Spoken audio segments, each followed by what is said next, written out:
اب جب وارثوں کو حصہ دیا جائے گا تو کچھ لوگوں کا حصہ تو اللہ نے بتا دیا، ماں کا اتنا حصہ ہے، باپ کا اتنا حصہ ہے، شوہر کا اتنا حصہ ہے، بھائی کا اتنا حصہ ہے۔ کچھ لوگوں کا حصہ تو اللہ تعالیٰ نے بتا دیا ہے، اور کچھ لوگوں کا اللہ تعالیٰ نے حصہ نہیں بتایا ہے۔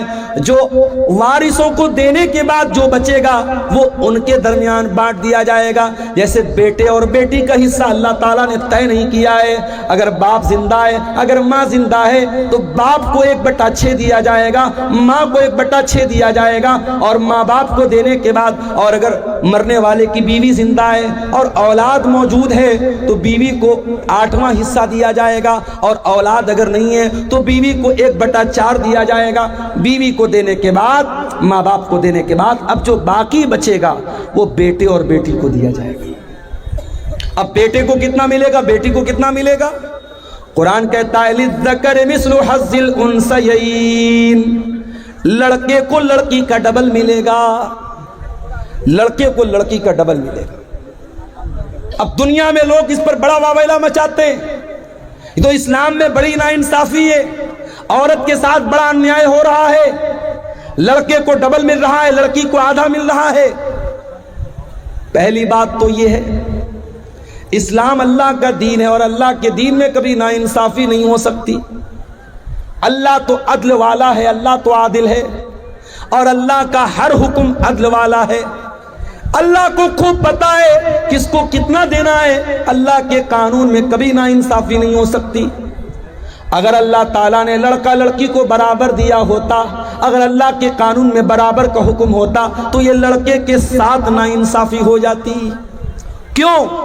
کیونکہ کما کے لانا تو لڑکے کو ہے، اپنی بہن کو کما کے بھائی دے گا، اپنی بیٹی کو کما کر کے باپ دے گا، اپنی بیوی کو کما کر کے شوہر دے گا۔ مرد کو تو ہر حال میں کمانا ہے، اور عورت کو کمانا نہیں، عورت کو تو کھانا ہے۔ عورت کو کوئی کھلائے گا، اور کھلانے والا کون ہے؟ مرد ہے۔ اسی لیے اللہ تعالیٰ نے مرد کی ذمہ داریوں کو سامنے رکھ کر کے اللہ نے یہ فیصلہ کیا للذکر مثل حظ الانثیین، لڑکے کو لڑکی کا ڈبل ملے گا۔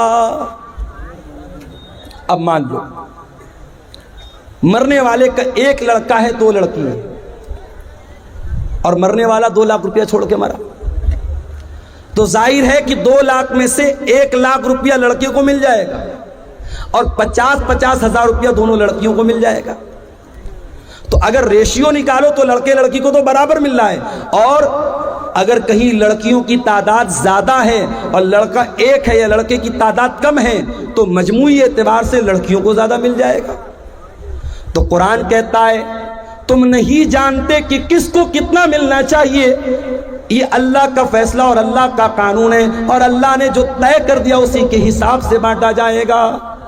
تم نہیں جانتے، اس لیے کہ رشتہ اللہ نے بنایا ہے، کسی کو باپ اللہ نے بنایا ہے، کسی کو ماں اللہ نے بنایا ہے، کسی کو بیٹا اللہ نے بنایا۔ جب رشتہ اللہ نے بنایا ہے تو ان کا حق بھی اللہ ہی طے کرے گا، تم نہیں طے کر سکتے۔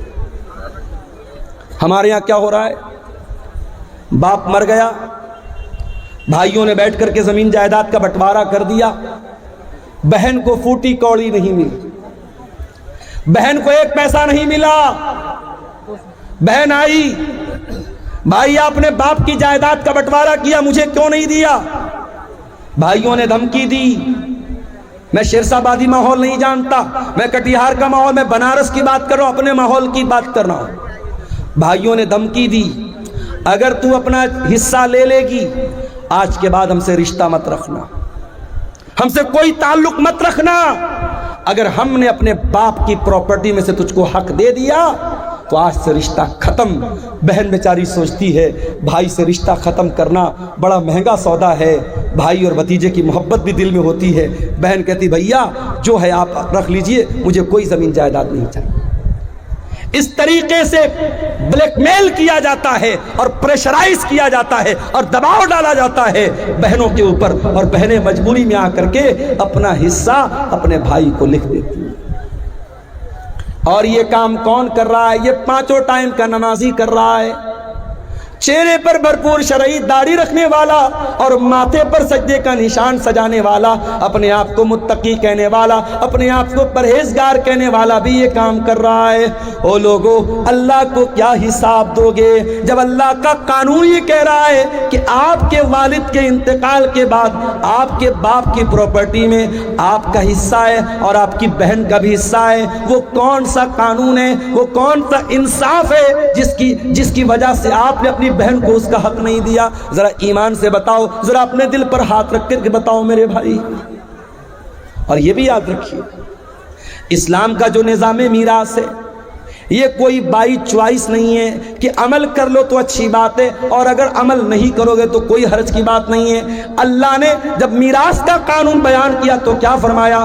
تلک حدود اللہ، اے میرے بندو، یہ اللہ تعالیٰ کا بنایا ہوا قانون ہے۔ وَمَن يُطِعِ اللَّهَ وَرَسُولَهُ يُدْخِلْهُ جَنَّاتٍ تَجْرِي مِن تَحْتِهَا الْأَنْهَارُ خَالِدِينَ فِيهَا أَبَدًا، جو اللہ کی بات مانے گا، جو رسول کی بات مانے گا، جو اللہ کے قانون پر چلے گا، اللہ اس کو جنت میں ڈالے گا جہاں جنت میں ہمیشہ ہمیشہ رہے گا۔ وَذَلِكَ الْفَوْزُ الْعَظِيمُ، اور یہ بہت بڑی کامیابی ہے۔ وَمَن يَعْصِ اللَّهَ وَرَسُولَهُ وَيَتَعَدَّ حُدُودَهُ، اور جو اللہ کی نافرمانی کرے گا، جو رسول کی نافرمانی کرے گا، جو اللہ کے قانون کو توڑے گا، جو اللہ کے نظام میراث کو نہیں مانے گا، جو اللہ کے بنائے ہوئے قانون کے مطابق اپنی بہن بیٹی کو حصہ نہیں دے گا، اللہ کیا فرماتا ہے؟ يُدْخِلْهُ نَارًا خَالِدًا فِيهَا، اللہ اس کو جہنم کے اندر ڈالے گا اور جہنم میں بہت لمبے ٹائم تک وہ رہے گا۔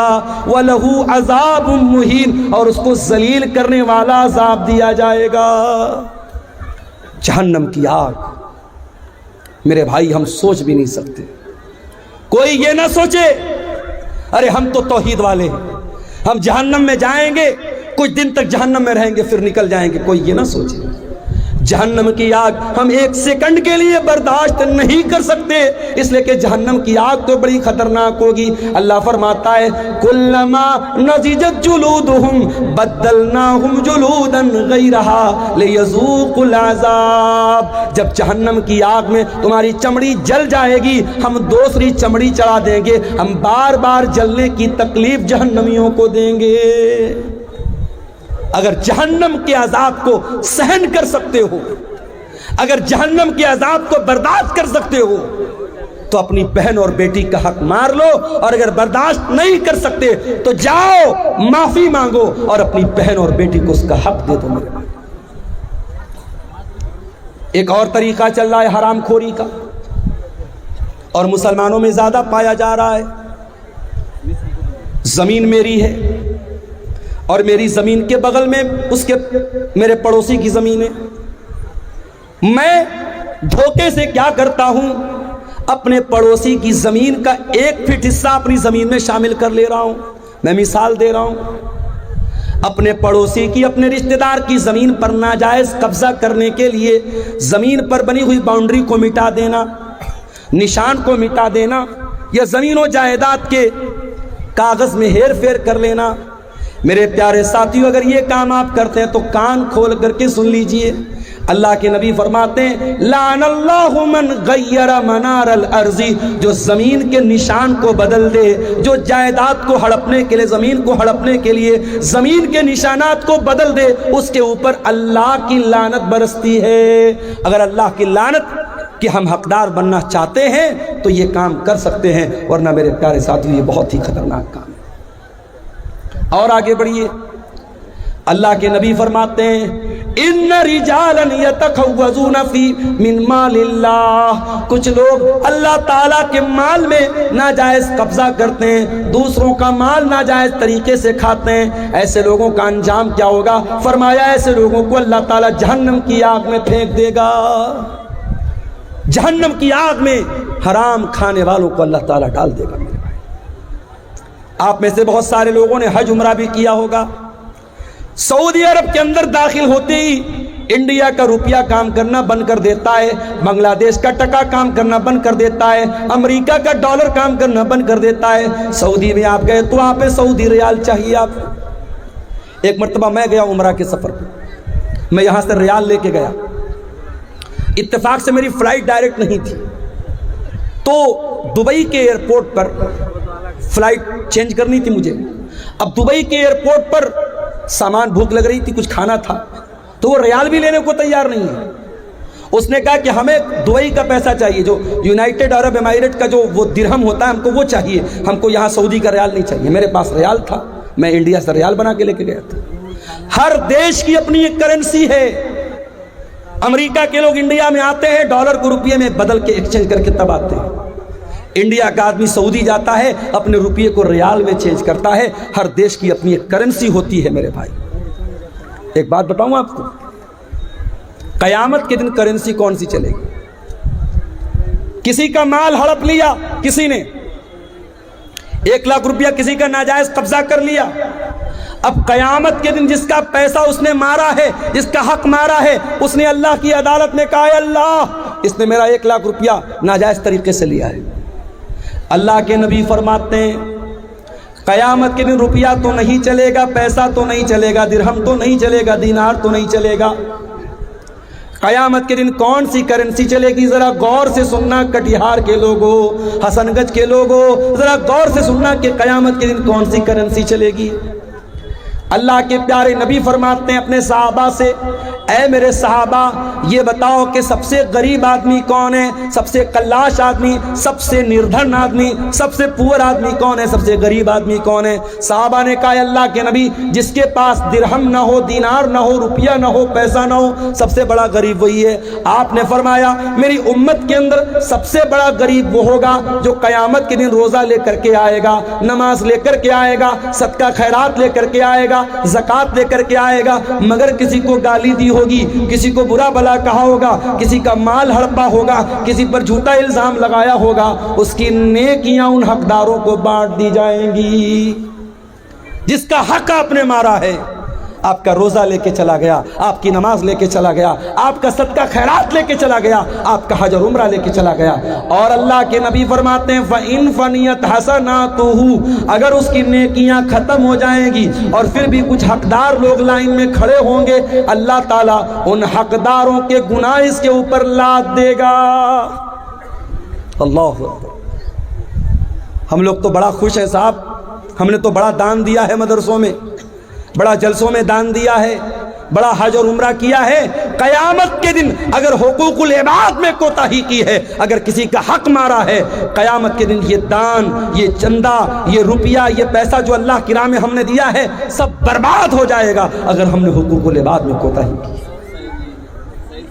میرے پیارے ساتھیوں، اللہ کے پیارے نبی فرماتے ہیں اگر اس کی نیکیاں ختم ہو جائیں گی اور پھر بھی حقدار لائن میں لگے ہیں، اللہ تعالیٰ ان حقداروں کے گناہ اس کے اوپر لا دے گا۔ جو انسان دنیا سے نماز لے کر کے آیا تھا، روزہ لے کر کے آیا تھا، زکوٰۃ لے کر کے آیا تھا، حج لے کر کے آیا تھا، اب اس کے اوپر گناہ لادے جا رہے ہیں، بالکل گناہوں سے بھر جائے گا۔ ثم طرح فی النار، پھر اس کو جہنم کے اندر پھینک دیا جائے گا۔ اتنا خطرناک معاملہ ہے میرے بھائی، اس لیے وراثت کے معاملات میں اللہ سے ڈرو میرے بھائی۔ اور کبھی غور کرو، جس بہن کا حق مار رہے ہو، جس بھتیجے کا حق مار رہے ہو، اس کے باپ کے مرنے کے بعد وہ یتیم ہے، اور یتیم کا مال اگر ناجائز طریقے سے کوئی کھاتا ہے اس کی بڑی خطرناک وعید ہے۔ اللہ کے پیارے نبی اللہ تعالیٰ قرآن میں فرماتا ہے ان الذين ياكلون اموال اليتامى ظلما انما ياكلون في بطونهم نارا، جو لوگ یتیم کا مال ناجائز طریقے سے کھاتے ہیں، حرام طریقے سے کھاتے ہیں، ایک تو حلال طریقہ ہے، اگر کسی یتیم کی پرورش آپ کر رہے ہیں اور آپ پیسے والے نہیں ہیں، آپ اس کی پرورش کر رہے ہیں اور اس پرورش کے بدلے میں اس یتیم کا جو مال ہے اس میں سے اپنے حق بھر کا پیسہ آپ لے رہے ہیں تو اس کی گنجائش موجود ہے۔ لیکن اگر ناجائز طریقے سے یتیم کا مال کوئی کھا رہا ہے، ان الذین یاکلون اموال الیتامی ظلما، جو یتیم کا مال ناجائز طریقے سے کھا رہا ہے، انما یاکلون فی بطونہم نارا، وہ اپنے پیٹ میں جہنم کی آگ بھر رہا ہے، اپنے پیٹ میں جہنم کی آگ بھر رہا ہے۔ یتیم اس لائق نہیں ہے کہ اس کے اوپر ظلم کیا جائے۔ بڑا بے رحم ہے وہ انسان، بڑا جانور ہے وہ انسان جو کسی یتیم کے حق کو دبائے، جو کسی یتیم کو مارے، جو کسی یتیم پر ظلم کرے۔ اللہ کے پیارے نبی تو یہاں تک فرماتے ہیں انا وکافل الیتیم کہاتین، میں اور یتیم کی پرورش کرنے والا جنت میں اس طریقے سے رہیں گے۔ آپ نے اپنی دونوں انگلیوں سے اشارہ کر کے فرمایا جیسے یہ دونوں انگلیاں ایک دوسرے کے ساتھ ملی ہوئی ہیں۔ او لوگوں، یتیم کی پرورش کرنے والا جنت میں میرے ساتھ رہے گا۔ آج ان مدرسوں میں یتیم بچے پڑھتے ہیں، ان مدرسوں میں یتیم بچے پڑھتے ہیں، اور ان یتیم بچوں پر اگر آپ کوئی مال خرچ کرتے ہیں اس سے ڈبل فائدہ آپ کو ملے گا۔ جو ثواب ملے گا دان کا چندے کا وہ تو ملے گا، اگر یتیم بچے کے اوپر آپ مال خرچ کر رہے ہیں تو قیامت کے دن اپنے نبی کے ساتھ رہنے کا موقع آپ کو ملے گا۔ اللہ کے نبی فرماتے ہیں جو کسی یتیم کی پرورش میں حصہ لیتا ہے، اللہ کے نبی فرماتے ہیں قیامت کے دن وہ جنت میں میرے ساتھ رہے گا۔ میرے پیارے ساتھیوں، کسی یتیم کے مال کو ناجائز طریقے سے کھانا جب حرام ہے، آپ کی بہن بھی آپ کے باپ کے مرنے کے بعد یتیم ہو گئی، آپ کا بھتیجا اپنے باپ کے مرنے کے بعد یتیم ہو گیا، اس بھتیجے کا، اس بہن کا حق مارنے کے پہلے سوچ لو کہ کل اگر تمہارے بچے یتیم ہو گئے تو ان کا کیا ہوگا۔ اس کی جگہ اپنے آپ کو رکھ کے سوچو، تمہارا انتقال ہو جائے اور تمہارے بچوں کے ساتھ کوئی ناانصافی کرے، تمہارے بچوں کا کوئی حق مار لے تو سوچو تمہیں کیسا لگے گا۔ اس کی جگہ اپنے آپ کو رکھ کے سوچو اور کسی یتیم کے مال کو ہڑپنے کی کوشش کرو۔ میرے پیارے ساتھیوں، دنیا میں اگر کسی کا حق ہم نے مارا ہوگا، قیامت کے دن ہم کو اس کا بدلہ دینا پڑے گا۔ اللہ کے پیارے نبی فرماتے ہیں لَتُؤَدُّنَّ الْحُقُوقَ إِلَىٰ أَهْلِهَا، تم دنیا میں لوگوں کا حق دے دو ورنہ قیامت کے دن تم کو دینا پڑے گا۔ حَتَّى يُقَادَ لِلشَّاةِ الْجَلْحَاءِ مِنَ الشَّاةِ الْقَرْنَاءِ، قیامت کے دن اگر سینگ والی بکری نے بغیر سینگ والی بکری کو مارا ہے تو اس بکری سے بھی قصاص لیا جائے گا، اس بکری سے بھی بدلہ لیا جائے گا، جانوروں سے بھی حساب لیا جائے گا۔ اگر جانوروں سے قصاص لیا جائے گا تو ہم اور آپ تو انسان ہیں میرے بھائیوں، ہمیں اور آپ کو بھی حساب دینا پڑے گا۔ اس لیے میرے پیارے ساتھیوں، قرآن کا 30واں پارہ کھولو، اللہ فرماتا ہے وَتَأْكُلُونَ التُّرَاثَ أَكْلًا لَمًّا وَتُحِبُّونَ الْمَالَ حُبًّا جَمًّا، او لوگو تم وراثت کو ڈکار جاتے ہو، تم میراث کو کھا جاتے ہو اور تم مال سے بہت زیادہ محبت کرتے ہو۔ كَلَّا إِذَا دُكَّتِ الْأَرْضُ دَكًّا دَكًّا وَجَاءَ رَبُّكَ وَالْمَلَكُ صَفًّا صَفًّا وَجِيءَ يَوْمَئِذٍ بِجَهَنَّمَ، او لوگو ذرا اس دن کو یاد کرو جس دن زمین کو ٹکڑے ٹکڑے کر دیا جائے گا، زمین کو ریزہ ریزہ کر دیا جائے گا اور اللہ تعالیٰ اپنے بندوں کا فیصلہ کرنے کے لیے آئے گا اور فرشتے بھی لائن لگا کر کے کھڑے ہوں گے اور جہنم کو بھی اس دن لایا جائے گا۔ یومئذ یتذکر الانسان ما سعی، اور قیامت کے دن انسان یاد کرے گا اس نے دنیا میں کیا کیا کیا ہے۔ جتنے لوگوں نے زمینوں کو ہڑپائے، جائیدادوں کو ہڑپائے، لوگوں کا حق مارا ہے، کوئی ایک آدمی بتا دو جو مرنے کے بعد اپنی زمین کو لے کر کے گیا ہو، اپنی جائیداد کو لے کر کے گیا ہو، اپنے روپیے پیسے کو لے کر کے گیا ہو۔ سب ٹھاٹ پڑا رہ جائے گا جب لاد چلے گا بنجارا، سب یہیں چھوڑ کے جانا ہے میرے پیارے بھائیوں، اسی قبر کی 2 گز زمین میں ہم کو دفن ہو جانا ہے۔ دنیا کی چند روزہ زندگی کے لیے اپنی آخرت کو داؤں پہ نہ لگاؤ، اپنی آخرت کو خطرے میں نہ ڈالو میرے بھائیوں، لوگوں کا حق دنیا میں دے دیا کرو۔ اللہ کے پیارے نبی نے اتنی خطرناک وعید فرمائی، آپ نے فرمایا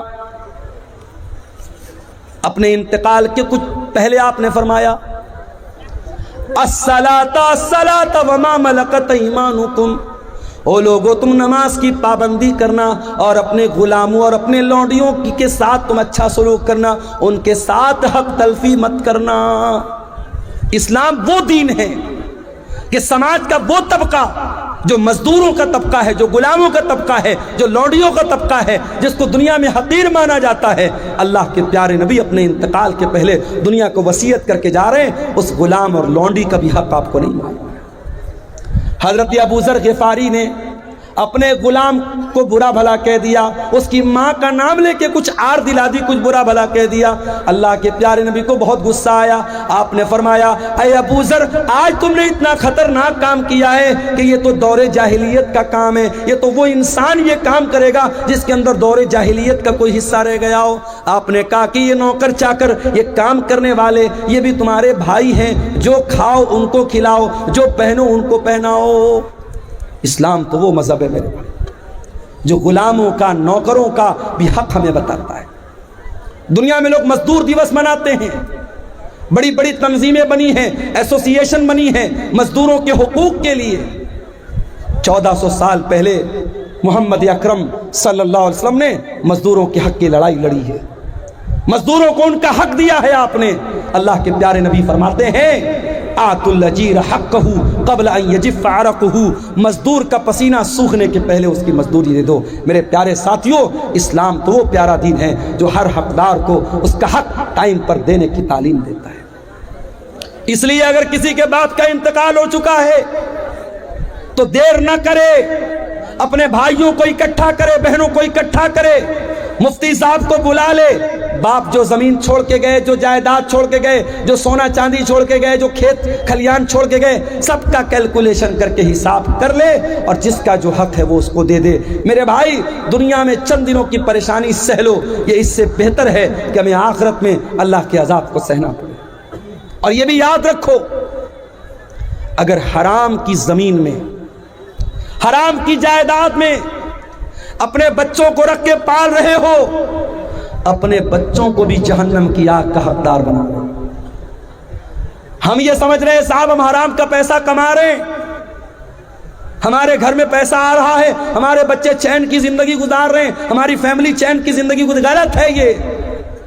اگر پیسہ حرام کا آ رہا ہے اور آپ کے بچے عیش کر رہے ہیں، آپ کی بیوی عیش کر رہی ہے، وہ حرام کی کمائی آپ کے گھر کی برکت کو ختم کر رہی ہے۔ اللہ کے پیارے نبی فرماتے ہیں جو جسم حرام کمائی سے پرورش پاتا ہے فالنار اولا بہی، وہ جسم جہنم کی آگ میں جلے گا۔ میرے بھائی، کیا ہم چاہیں گے ہمارے بچے جہنم کی آگ میں جلیں؟ ہم کبھی نہیں چاہیں گے۔ یہ چند سوالات آئے ہیں، دیکھ لیتے ہیں اس کو۔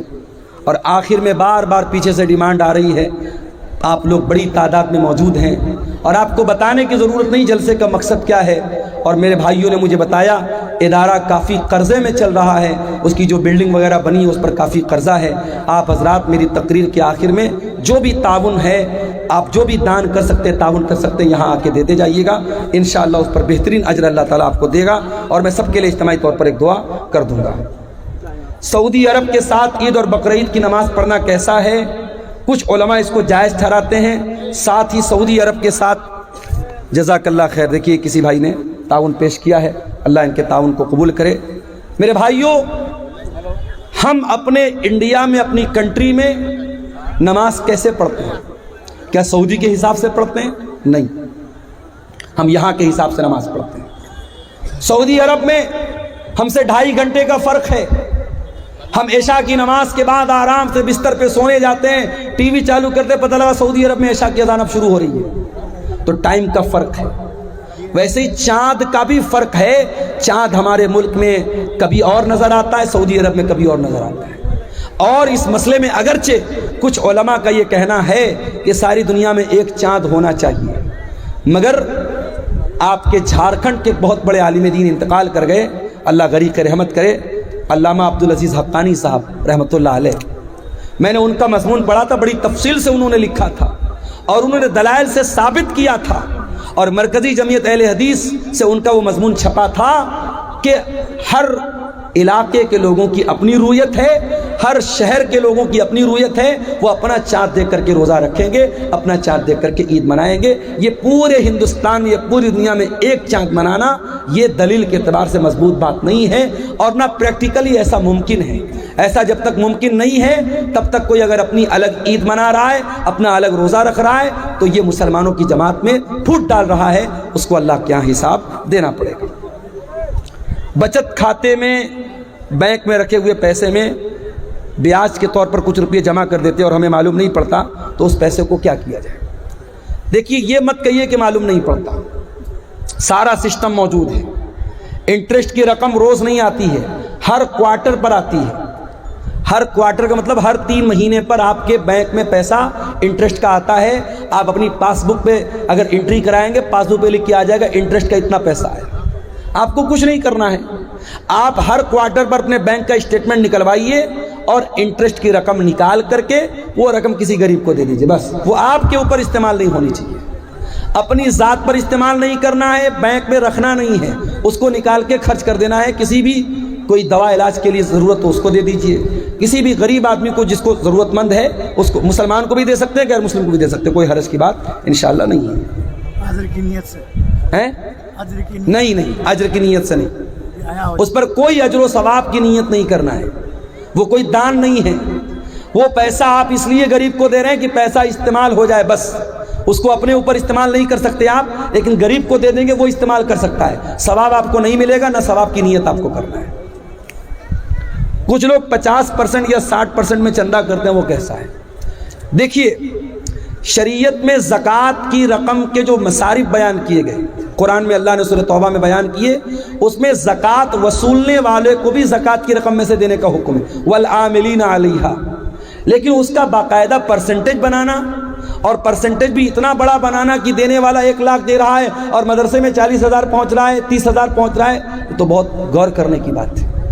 اس لیے جو میری نظر میں علماء کے فتاوے ہیں، جو تحریریں ہیں، انہوں نے سختی سے منع کیا ہے کہ ٹھیک ہے چندہ لانے والوں کو پیسہ دیا جائے، مگر اتنے بھاری ریشیو کے ساتھ ان کو کمیشن دینا یہ مناسب نہیں ہے، اس سے پرہیز کیا جائے۔ یہ کسی بھائی نے 500 روپے کی رقم دی ہے مدرسہ رحمت عالم کو، اللہ تعالیٰ اس بندے پر رحمت فرمائے۔ 1-2 سوالات اور آئے ہیں، مجھے 2 بجے تک کا الٹیمیٹم ملا ہے، 2 بجنے والا ہے۔ قبرستان کے نام پر زمین دینے کے بعد پھر اسی زمین کو واپس لے لینا کیسا ہے، اور اس زمین پر کھیتی غلط ہے؟ اگر آپ نے قبرستان کے نام پر زمین وقف کر دی تو وقف زمین کو دوبارہ واپس نہیں لے سکتے۔ قبرستان کے نام پر زمین وقف ہو گئی تو اس پر قبرستان ہی بنے گا، اس کو دوبارہ لینا اور کھیتی کرنا بالکل غلط ہے، یہ مناسب نہیں ہے۔ میری سگی بہن کی شادی جس لڑکا سے ہوئی، اس لڑکا کی سگی بہن سے کیا میں شادی کر سکتا ہوں نگد مہر کے ساتھ؟ 10 سال ہو گیا ہے میری بہن کی شادی ہونے کا، اب میں اپنے بہنوئی کی بہن سے شادی کرنا چاہتا ہوں تو کیا کر سکتا ہوں؟ بالکل کر سکتے ہیں۔ دیکھیے شریعت میں جو منع ہے اس کو بولتے ہیں نکاح شغار۔ اس کی شکل کیا ہوتی ہے کہ مہر کے بجائے یہ طے کر دیا جائے کہ میں آپ کی بہن سے شادی کر لوں، آپ میری بہن سے شادی کر لیں۔ اگر مہر کے بجائے یہ ادلا بدلی والی شادی کی جائے تو غلط ہے۔ اگر مہر طے ہے، میں آپ کی بہن سے شادی کر رہا ہوں، آپ میری بہن سے شادی کر رہے ہیں، دونوں کا مہر طے ہے تو کوئی حرج کی بات نہیں۔ اور یہاں ایک مسئلہ اور یاد رکھیں کہ اس طریقے کی شادی عام طور پر سکسیس نہیں ہوتی، کامیاب نہیں ہوتی۔ کوئی مسئلہ آتا ہے، میں نے کئی کیس دیکھا ہے، اگر اس گھر کی لڑکی اس گھر گئی، اس گھر کی لڑکی اس گھر آئی، اگر ایک گھر میں کوئی مسئلہ ہوتا ہے تو دوسرے گھر کی لڑکی کو سہنا پڑتا ہے۔ اس لیے اس طریقے کی رشتہ داری سے بچنا چاہیے۔ حرام تو نہیں ہے، ناجائز تو نہیں ہے، مگر بچنا چاہیے تاکہ مسئلہ پیدا نہ ہو، لیکن شریعت کے اعتبار سے کوئی حرج کی بات انشاءاللہ نہیں ہے۔ ٹھیک ہے۔ 5 وقتہ نمازی ہے، چوری کا مال گھر میں لگاتا ہے، جائز ہے یا نہیں؟ چوری کا مال اگر گھر میں لگاتا ہے، نمازی ہو، تہجد گزار ہو، غلط ہے۔ جو غلط ہے وہ غلط رہے گا، کرنے والا کتنا ہی بڑا متقی اور پرہیزگار کیوں نہ ہو، اس کے کرنے سے وہ کام صحیح نہیں ہو جائے گا۔ تو میرے عزیزوں، جاتے جاتے آپ کو پھر یہی پیغام دینا چاہتا ہوں کہ اپنی کمائیوں کے سلسلے میں ہم چنتا کریں۔ آج جو یہ سٹے بازی کے پیچھے ہمارا نوجوان برباد ہے، آن لائن جوئے کے ذریعے پیسہ کما رہا ہے، اور بٹ کوائن کے نام سے اور کون سی کمپنیوں کے نام سے اپنے پیسے کو داؤں پہ لگا رہا ہے۔ اپنے پیسے کو، حلال پیسے کو کماؤ اور حلال جگہ پر انویسٹ کرو، حلال طریقے سے پیسہ کماؤ۔ بٹ کوائن کے بارے میں مولانا صاحب کہہ رہے ہیں، تھوڑا سا بتا دیجئے۔ بٹ کوائن کے بارے میں بہت بڑے بڑے علماء نے ریسرچ کرنے کے بعد یہ بات کہی ہے کہ چونکہ اس کی کوئی حقیقت نہیں ہے، یہ آن لائن کرنسی ہے، ڈیجیٹل